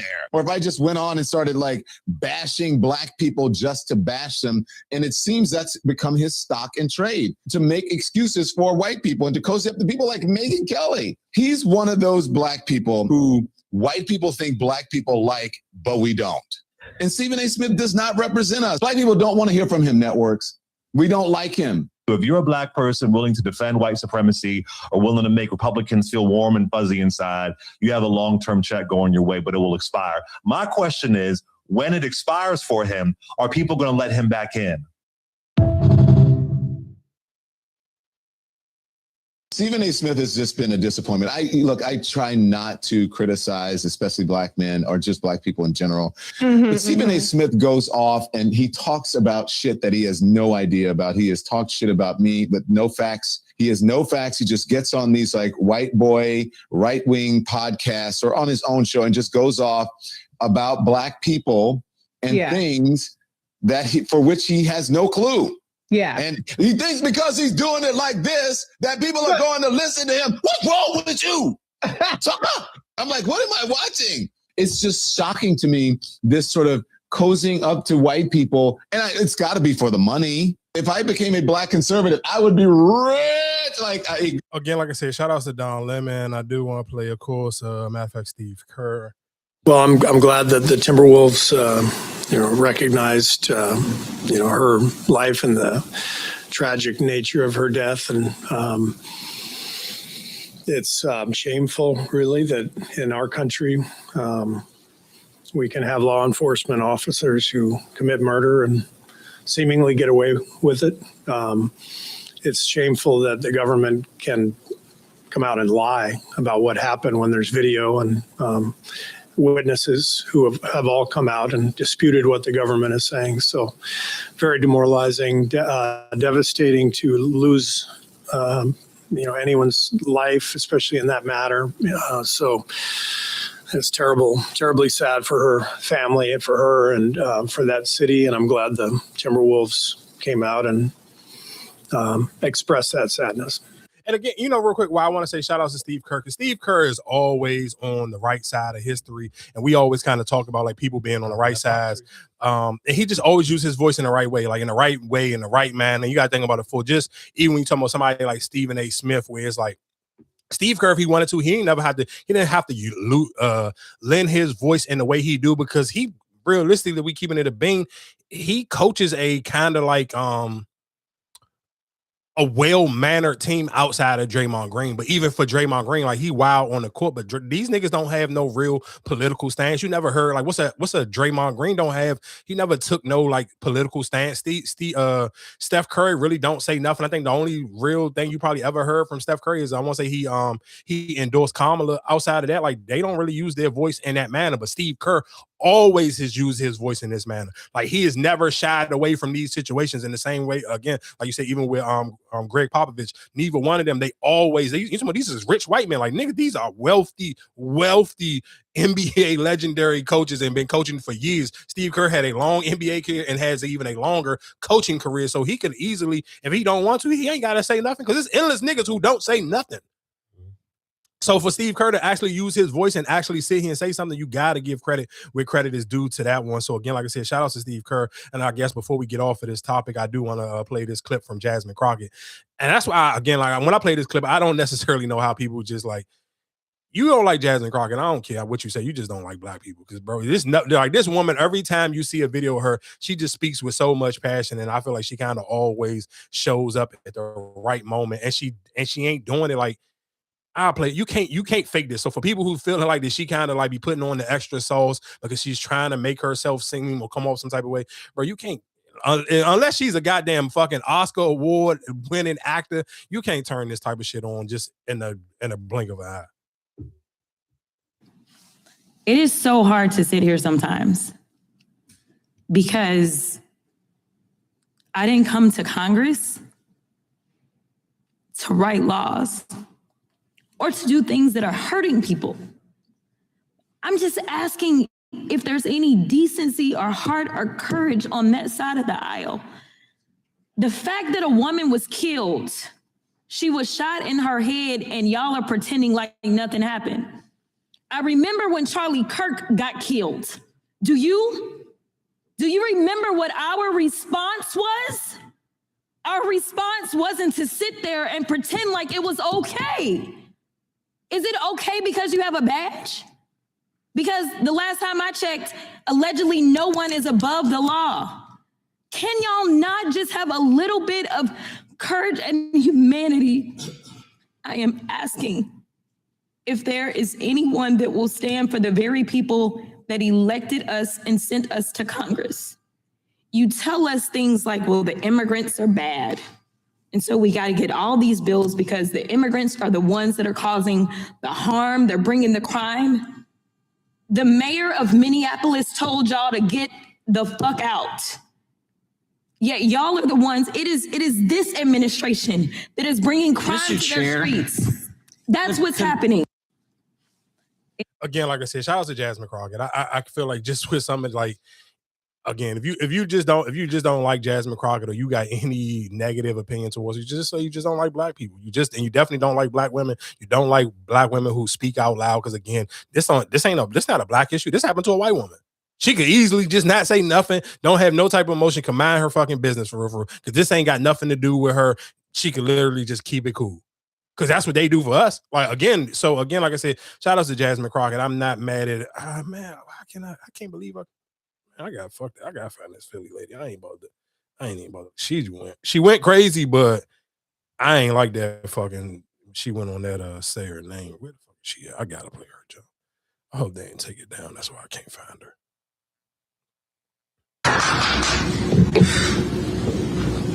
Good afternoon. I'm Rochelle Bilal, the sheriff for the city and county of Philadelphia. And I say her name, Renee Good. Renee Good.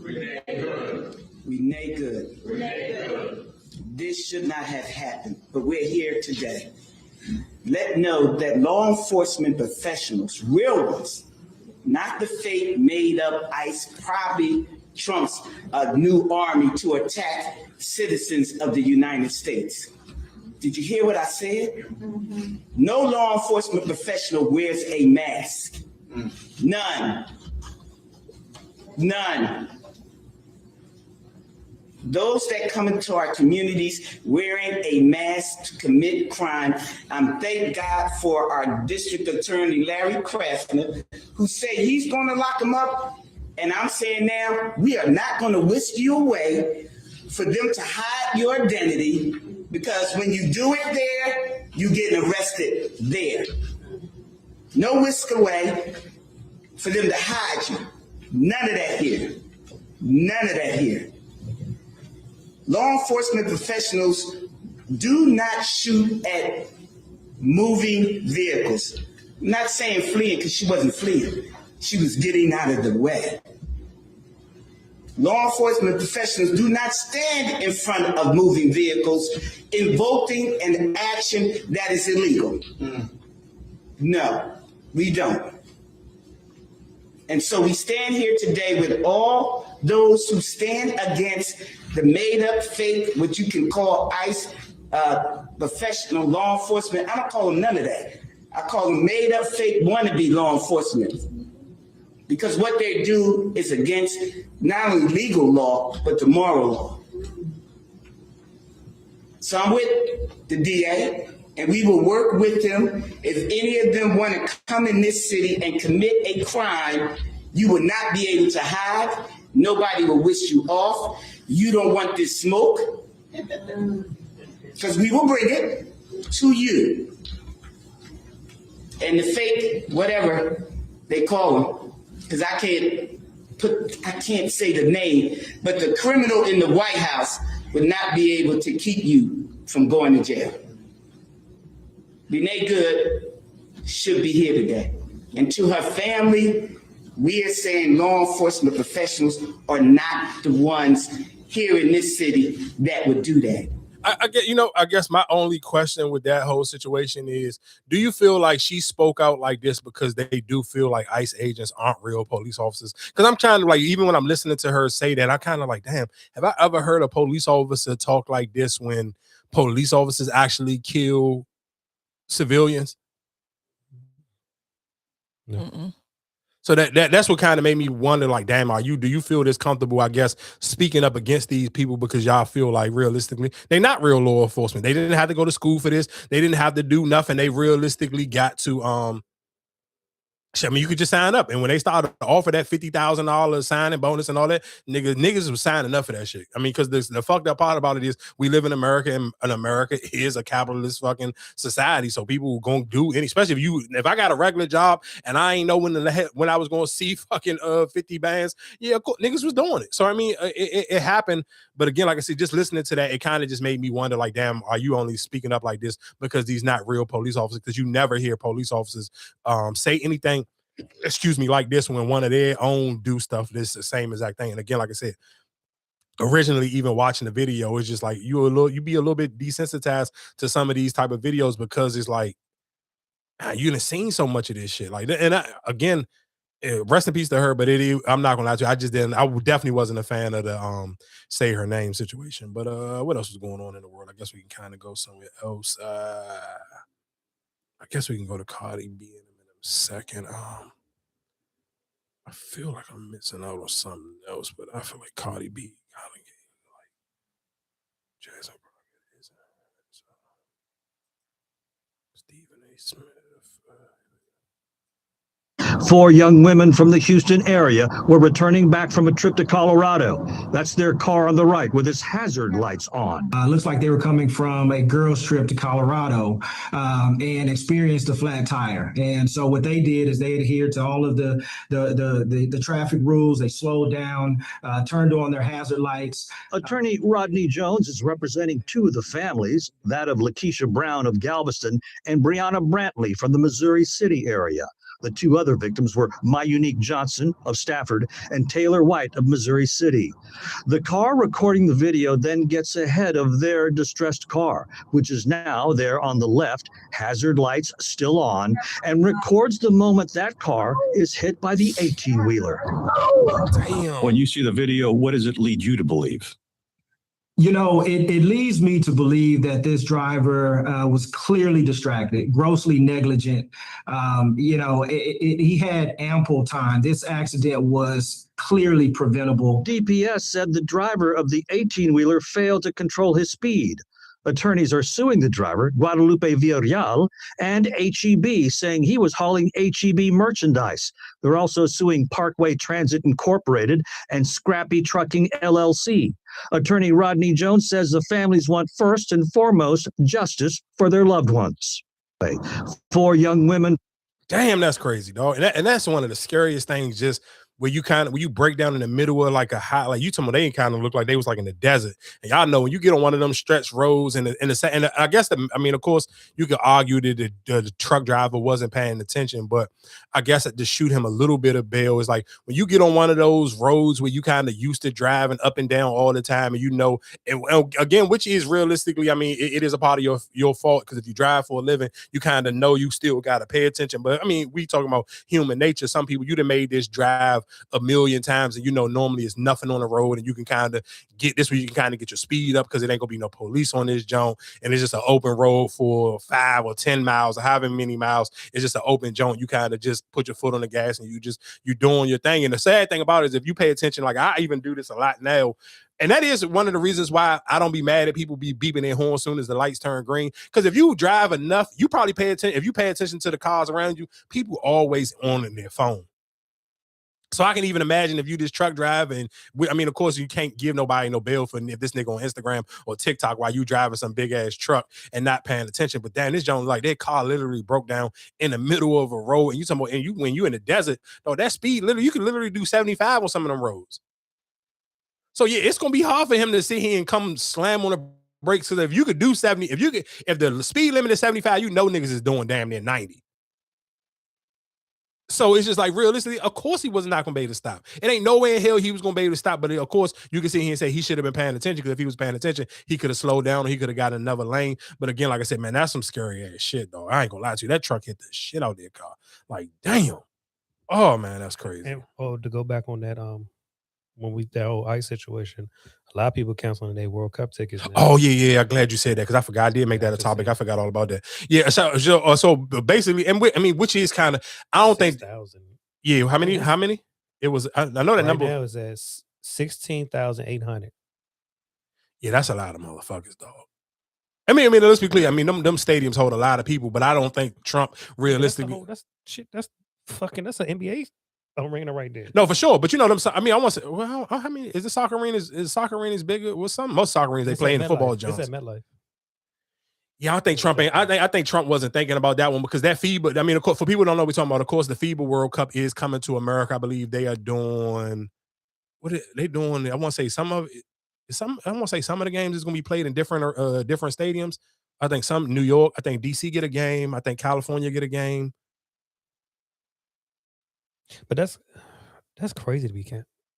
I guess you. Shit, nigga, why would I want to come here if I don't necessarily? It's in June. That's what I'm saying. For you to cancel right now, it's like Yeah, but you gotta think about it. If you, I mean, again, they thinking like for the people who probably canceling their tickets, and again, for like I said, it's the FIFA World Cup. So I mean, of course, y'all know that is a huge soccer is. I mean, of course, a huge world sport where people. So I mean, but a lot of if we being honest, it's gonna be a little bit stereotypical. Niggas, Spanish motherfuckers play the shit out of some soccer, and that's their shit. So, but if realistically, if you know that these ICE agents picking niggas up and they just going off of just look and sound, it don't matter. They don't know what fucking country. They being racist. Let's be clear. When they picking these people up and sending them back, everybody getting sent back from different places. Everybody not getting sent back from the same thing. Everybody ain't because they may be Spanish descent. All of them ain't from Mexico. So if I'm from fucking again, like if I'm somewhere from like Venezuela and these motherfuckers send me back to Mexico, I think I'm not even from Mexico. Why the fuck you sending me back to Mexico? So I could kind of get why some of them niggas would be like, nigga, yeah, I love soccer, but I watch this shit on TV. I'm not coming because in a way, imagine if you get here or you get to New York or any of these places, you paid all this money to get here, you done bought a hotel, and then you get picked up by ICE the first fucking day. You're gonna be mad. You're gonna really be mad. Cause that means you're gonna miss watching the games, and then they're gonna send your ass back. Man, fuck no. So I ain't mad. I'm not mad at a nigga for sitting here canceling this shit ahead of time, than sitting here playing with itself and even wasting your money. So again, like I said, I'm not mad at them for that one. This shit was funny though. And as far as I'm concerned, if you'll put the meta glasses on, you'll wear a wire. Hey, I don't got nothing to say. Ain't nothing but.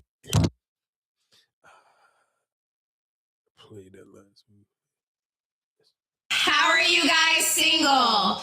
Because he ate peanuts, he ate shellfish, but he didn't eat. How are you guys single? Because after going on a vacation to Mexico, I found out that he took his ex-girlfriend to Mexico the following week.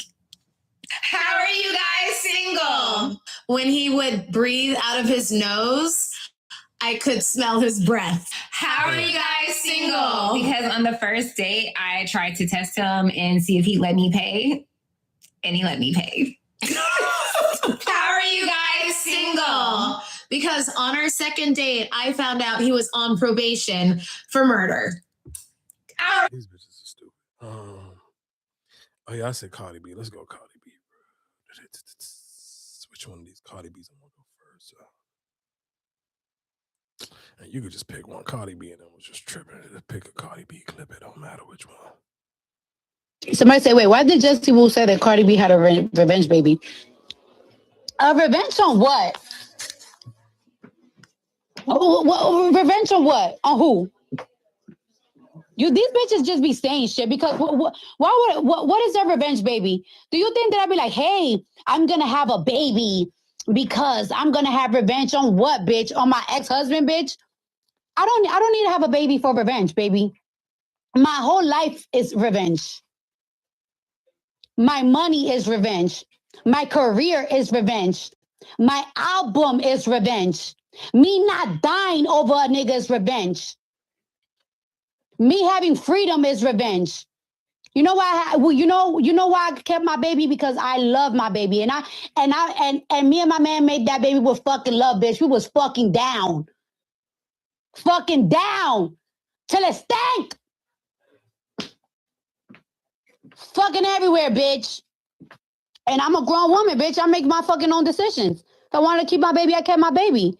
And me and my man love our baby. Ain't no fucking revenge. Bitch, shut the fuck up. Jesse Wu is another hating ass bitch. Yo, you know this dumb bitch said? Remember when I told you? What's that nigga that me and Chef used to work with? The long nigga, he was African?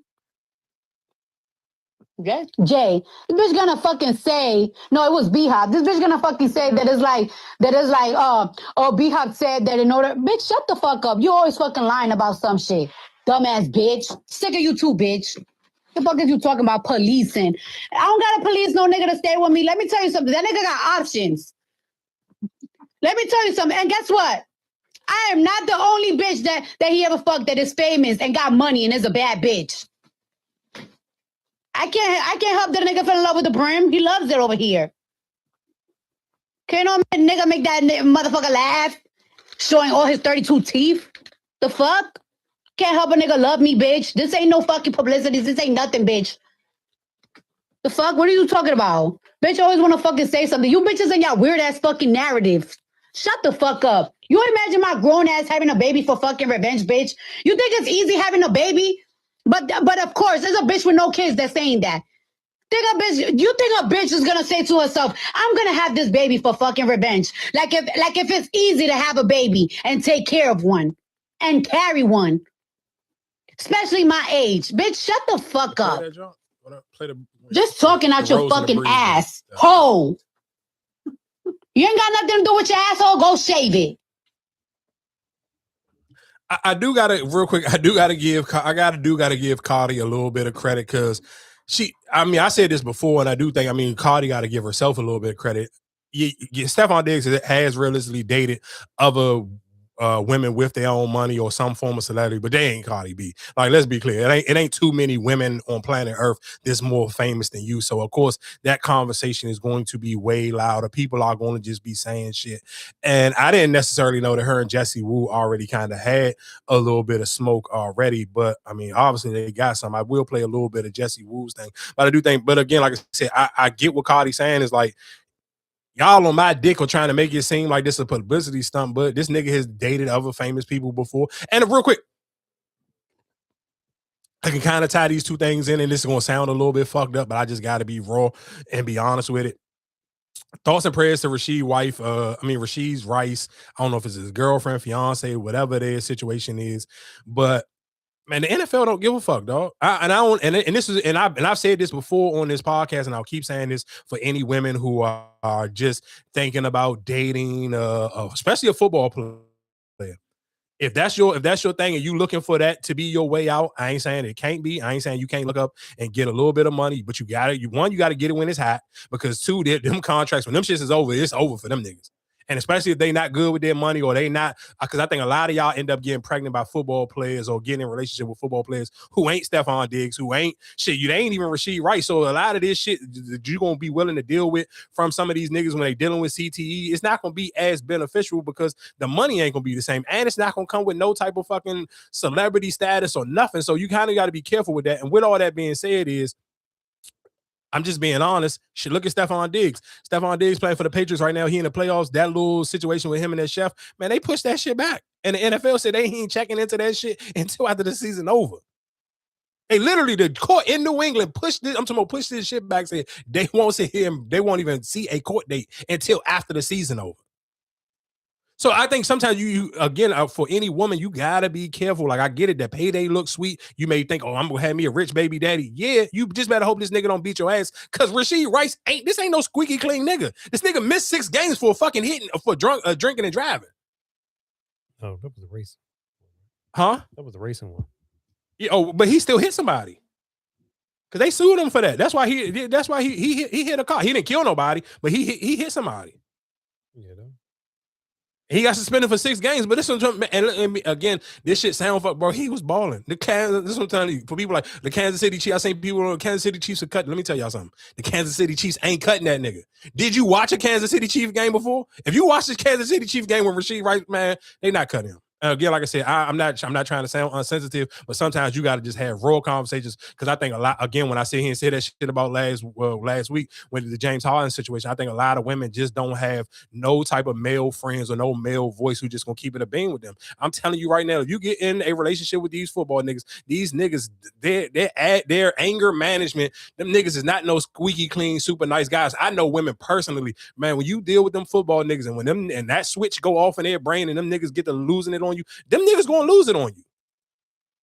And it's not, and what the who 9 times out of 10 your father ain't big enough to do nothing with one of them niggas, especially because most of y'all bitches end up fucking a lineman or something, or a linebacker. These niggas bigger than fucking life. And I ain't talking about popularity, I'm talking about actual physical size. So again, like I said, you got to think about that. Again, like I said, I feel sorry for the young lady dealing with Rasheed Rice, but I promise you one thing: he gonna be playing for the Kansas City Chiefs next year. He gonna be playing for Kansas City Chiefs until that nigga slow down and start dropping some balls. That pause no homo. That nigga a little too fast, and he be making some big time plays for them. And they ain't gonna have Patrick Mahomes next year, or they gonna try to get him back. Trust and believe. As old as Travis Kelce was looking, they ain't gonna let him go nowhere. And the fucked up thing about it is, where you should even know if you pay attention to sports. Dog, look at how the Cleveland Browns fans was acting when they first got Deshaun Watson. They probably feel some type of way about Deshaun Watson now, but when they first got him and they thought he was going to be a dog, man, there was niggas outside of the joint with their kids with signs saying, fuck them hoes. Like, let's not make it like people, man. That's one thing about football, like, and with sports, man, people don't give a fuck of what their favorite player do, who ass he beat, as long as it ain't somebody in their actual house. Motherfuckers is still gonna go to them games. They still gonna buy them jerseys. They still gonna be rooting for them niggas. Man, Rasheed Rice beat his wife ass on camera, and motherfuckers was still like, damn, they should be able to let him back in the league. She still stayed with him. Niggas was campaigning for this nigga to get back in the NFL. So to any women, Rice, yeah, my bad, Ray Rice. But yeah, so like, again, to all the women, man, just be careful, y'all. I get it. It looked like it cool. It looked like a great payday, or you think it's gonna be a payday for you to get pregnant by a football nigga. It might come with getting your ass beat too. So you better weigh your options out, because when you get your ass beat, I promise you, nobody's gonna give a fuck. We're gonna talk about it. It's gonna be like, oh damn,